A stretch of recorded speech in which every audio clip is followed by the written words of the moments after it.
That's gone right through the piece. Oh, nice. Look at that. A really nice Jurassic ammonite there.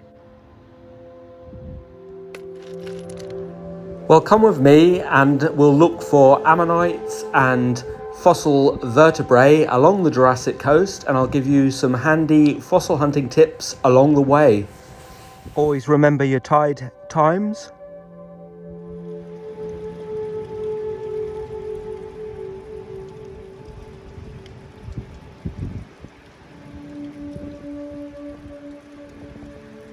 I'm heading west of Lyme Regis fossil collecting today. Stay away from the dangerous cliffs. They're liable to fall suddenly and without warning. The best fossils are found loose on the beach. Look, someone's tried to chip all the way around that ammonite and have destroyed it in the process. Look for the fossils washed out by the sea doing the work for you, washing them out of the mudslides along the Jurassic coast.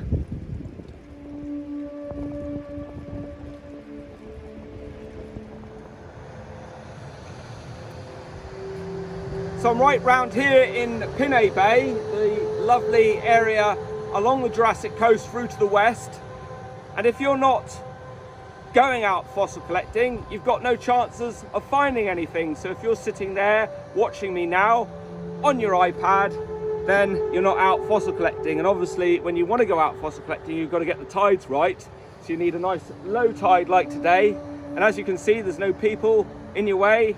It's the middle of winter. It's quite a nice sunny day, and obviously you may be inside at this juncture because it's raining. You don't want to be outside, but if you've got leggings and a coat, you can get out at low tide and look for the fossils and see what the sea's washed out for you on any given day. This odd looking block here, this honeycomb effect, was all once part of the Moss waterfall, which crashed down onto the shoreline, but the Moss waterfall is re-establishing itself now, which is great. You can see that amazing deposit there of what must have been calcium carbonate that deposited as it flowed down in the waterfall, down the Moss waterfall.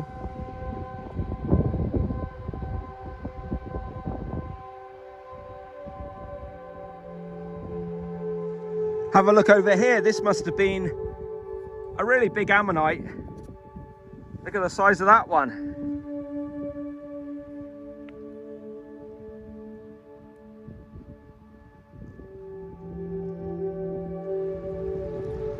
Look at that big shell there, a plagiostoma shell washed up against that big ammonite. The ammonite, being such a large one, must have acted as a barrier and obstruction on the seafloor. A nice little brachiopod fossil specimen there. You can see you get some nice marcasite and pyrite and material of that nature down along this coastline at Pinay Bay, and here is the Moss waterfall.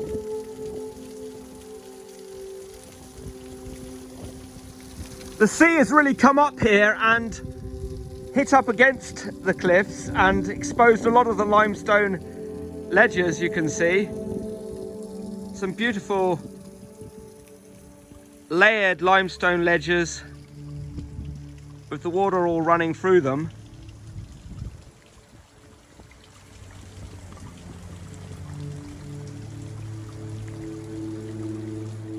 There you go, you can see the signs on that particular limestone rock of all those calcite ammonites. Little ammonites there protruding out.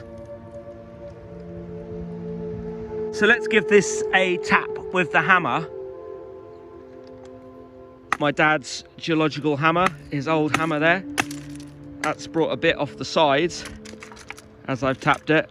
Just turn the rock around so it gives me a good line up of those ammonites.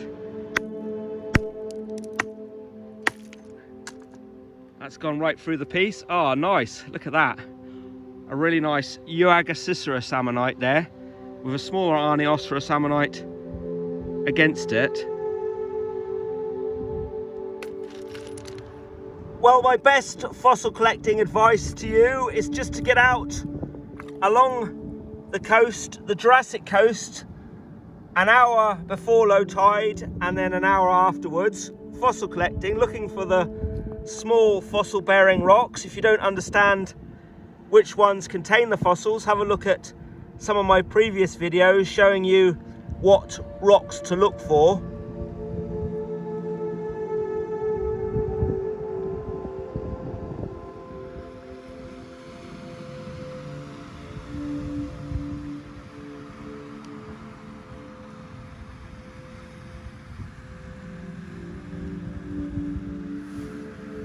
So the Ammonites had these chambers here that they filled with water or gas to give them their buoyancy in the sea.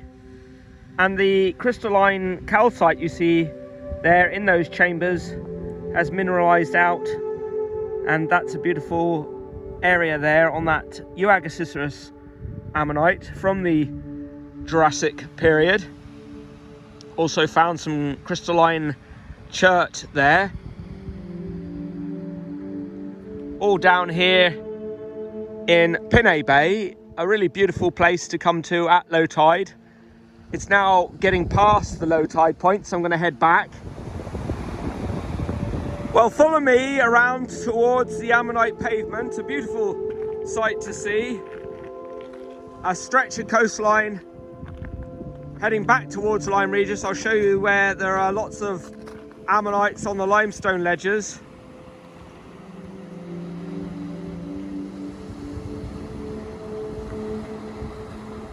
A really big nautilus here on the beach, on a block. There's always fossils to see on these blocks that wash down onto the shoreline at times. The sea is destroying that sadly, but fun to have a look at. A little Neoceras bodlei ammonite there on the way back. A bit eroded off the outer edge, but looks good inside to prep.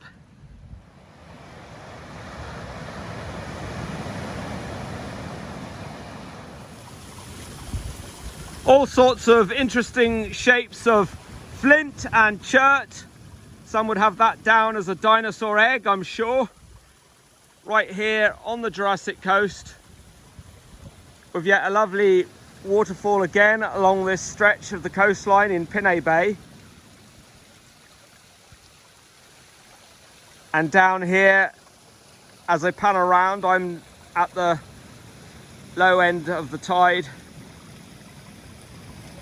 A little cave there with some wood sticking out of it. Couple of beauties, these ones here, these ammonites on that large block. You can see my hand again for scale.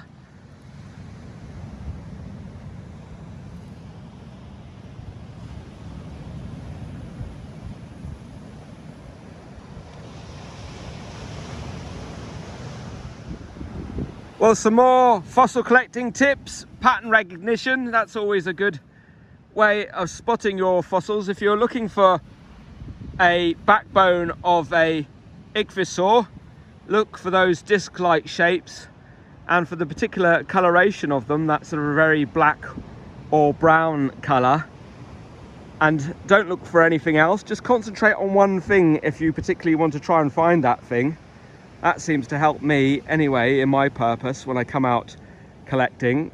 Sometimes I just stick to looking for marine reptile remains fossilized on the beach, washed out of the mudslides. Please don't forget to hit the thumbs up button if you're enjoying this fossil hunting video, and please don't forget either to subscribe if you haven't already subscribed to our channel, and I'll upload more fossil hunting videos shortly.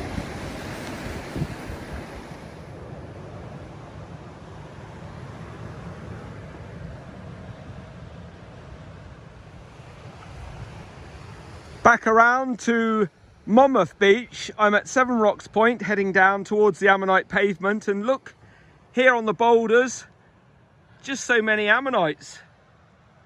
It's great to see. They're very sizable too, and they're eroding away, but for everyone to see. There is a fossil collecting code of conduct in operation along the Jurassic coast.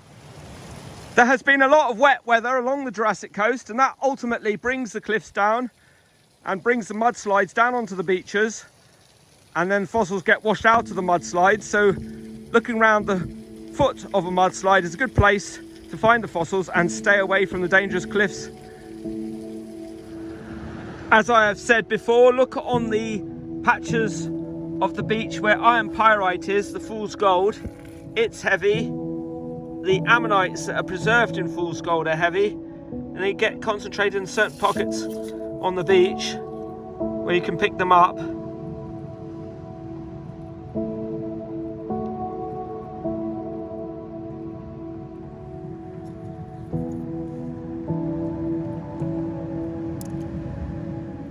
Finally down towards the ammonite pavement, and like I said, when you come fossil collecting along the Jurassic coastline, just remember there is a fossil collecting code of conduct in operation along this stretch of the coastline that you must be aware of.